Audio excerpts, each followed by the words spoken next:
Tenga listo el tinto que ya vienen los huevos, revueltos con la receta de los cocineros que harán realidad el cuarto estado de excepción del gobierno si el presidente lo quiere. Desde la redacción de La Silla Vacía soy Tatiana Duque. Es jueves 12 de febrero. Las inundaciones en el 80% del departamento de Córdoba, además de las que ocurren en Sucre y Bolívar, causadas por una inusual ola invernal de inicios de este año, están dejando cuantiosos daños y pérdidas humanas. Para atender la emergencia, el plan B del gobierno es decretar otra emergencia económica.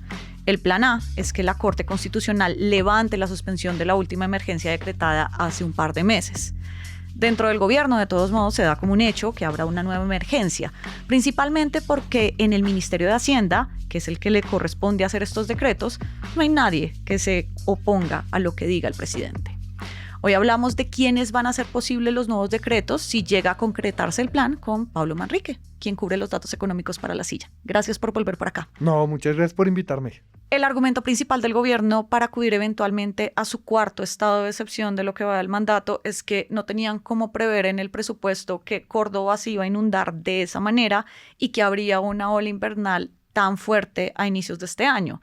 ¿Es realmente impredecible desde los datos económicos saber que este tipo de cosas puedan pasar o que estén entre los planes? Bueno, pues es impredecible saber que va a llover como llovió, en el momento en el que llovió, en el lugar en el que llovió. Lo que es predecible es que en algún momento, en algún lugar, haya una emergencia por inundaciones, sobre todo en un país como Colombia. Por eso en el presupuesto hay rubros para la gestión del riesgo y la prevención de desastres, como el presupuesto de la unidad de la gestión del riesgo. Sí. Se puede argumentar, claro, que es lo que hace el gobierno, que se necesita más plata porque no les dio y no les está dando. Pero pasa un poco, guardando las justas proporciones, como en el Catatumbo inicios de 2025. Uno podría decir que el estado de excepción tenía sentido, tanto que la Corte no lo tumbó, pero el nivel de impuestos y recaudos que el gobierno busca o buscaba en ese ejemplo superaba los presupuestos y podría hacer que algunos impuestos se caigan, como en el caso del Catatumbo. Sí. Para esta emergencia el gobierno ya dijo que necesita 8 billones de pesos. Eso es más de 8 veces el presupuesto de la unidad de la gestión del riesgo, porque para este año tiene 699.000 millones de pesos de presupuesto. El presidente también lo aceptó, dijo que si no le hubieran suspendido la tercera emergencia económica, que fue la de diciembre, porque se le cayó la reforma tributaria, tendría ahora plata y margen de maniobra para atender esa situación. Dicho sea de paso, sí se nota que hay un interés genuino del gobierno de atender la emergencia, o sea, llevan 2-3 días en Córdoba haciendo eso. Sí, no, eso no lo discute nadie, pero también se combinan cosas. Y revela un interés del gobierno por aplicar los impuestos que en 2 tributarias no les han dejado aplicar.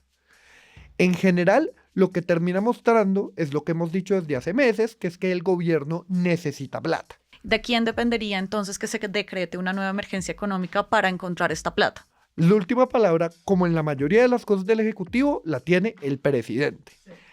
Pero como es un estado de emergencia económica, se asesora usualmente con el Ministerio de Hacienda, que hemos visto en los últimos meses es mucho más proclive a decirle que sí a todas las órdenes del presidente. El ejemplo más claro es la tercera emergencia económica, o sea, la que fue suspendida a inicios de mes, que fue declarada en diciembre de 2025. Fuentes en Hacienda nos confirmaron que el presidente tenía ganas de declarar esa misma emergencia en 2024. Cuando también le negaron el monto del presupuesto para 2025, que al final salió por decreto. La diferencia es que para 2024 en Hacienda había gente que se atrevió a decirle que no al presidente. ¿Quiénes fueron esos valientes? Bueno, estaban Ricardo Bonilla, hoy preso por el escándalo del saqueo de la unidad de gestión de riesgos, que ahora no tiene plata, pero que era una persona a la que el presidente escuchaba. Y también estaban los 3 mosqueteros de la estabilidad fiscal, como nos lo dijeron gente que sigue en el ministerio, que los llamaban. Estos eran Jairo Bautista, que era el director de presupuesto, que además es ideológicamente cercano al presidente, venía de trabajar con Gustavo Bolívar. Precisamente no era de Fedesarrollo.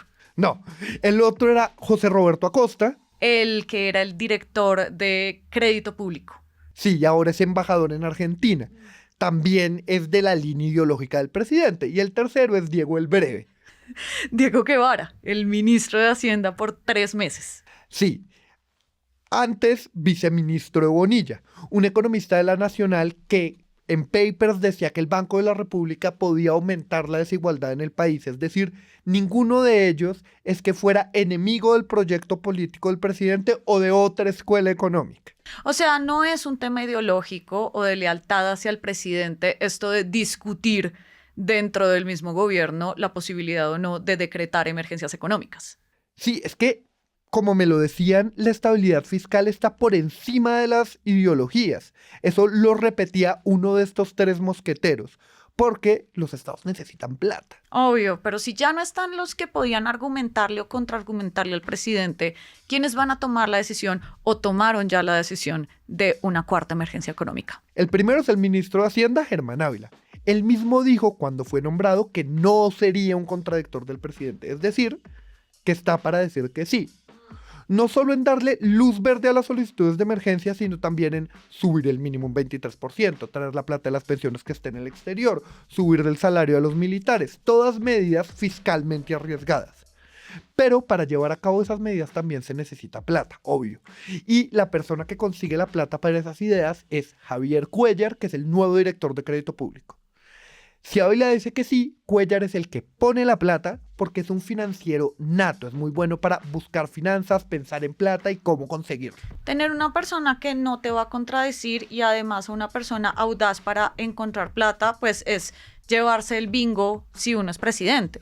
Sí, y esto se ve ya en las estrategias que está haciendo Cuéllar para conseguir la plata que necesita el Estado. Logró que pagáramos menos intereses en 2025 de deuda externa y que paguemos menos intereses en 2026. Es un ahorro que ven 28 billones de pesos en intereses. Pero a futuro, la deuda total que va a pagar el país va a aumentar en 310 billones de pesos, según cálculos de Corfi Colombiana.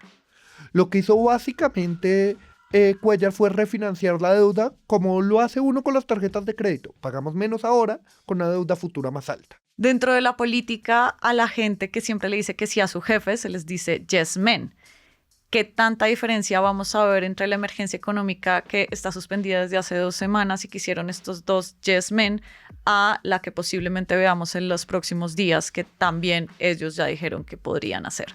Bueno, en realidad es que sabemos que va a ser menos porque la anterior emergencia era de 16 billones y esta le están proyectando en 8 billones. En teoría, ¿de cuáles van a ser? Quedarán probablemente los mismos impuestos porque son los que Petro quería poner desde la tributaria de Bonilla, apuestas virtuales, licores y carbono. Ahora, la emergencia de diciembre no está caída, es muy importante, está suspendida. Una medida inédita que tomó la Corte y por eso el gobierno dio un plazo perentorio para levantarla. Pero solo se va a levantar si la Corte decide que la emergencia era válida constitucionalmente. Y todo indica que no, al menos en la ponencia que proyectará el magistrado Carlos Camargo. Pues Pablo, seguiremos entonces muy pendientes. Muchas gracias por pasar por acá. No, muchas gracias por invitarme. Y arranca el día con estas movidas. La registraduría sigue sin dar el dato del porcentaje de firmas válidas que las 15 campañas habilitadas por este mecanismo alcanzaron para inscribirse. Pero el gerente regional de la campaña de Abelardo de la Espriella las publicó y luego las borró. El documento mostraba que a ese aspirante le invalidaron 3 millones de las 5 millones que entregó. De todos modos, fue el candidato al que más firmas le validaron. Este dato, cuando sea oficial, pues es clave para saber la fuerza de las campañas y además las técnicas que utilizaron los candidatos para recoger una cifra récord de 28.5 millones de firmas para estas elecciones. Toda la movida de poder está al aire en lasillavacia.com, en las redes, en el en vivo y en nuestro canal de YouTube. Y por acá cada mañana estará servido su desayuno político favorito. Angie Usme y Fernando Cruz produjeron este episodio. Yo soy Tatiana Duque y nos escuchamos mañana. Hacer periodismo independiente cuesta. Cada suscripción a este canal nos permite financiar historias que revelan patrones, intereses y otras dinámicas de poder que otros no cuentan. Suscríbase y sea parte de la comunidad que apoya a La Silla Vacía.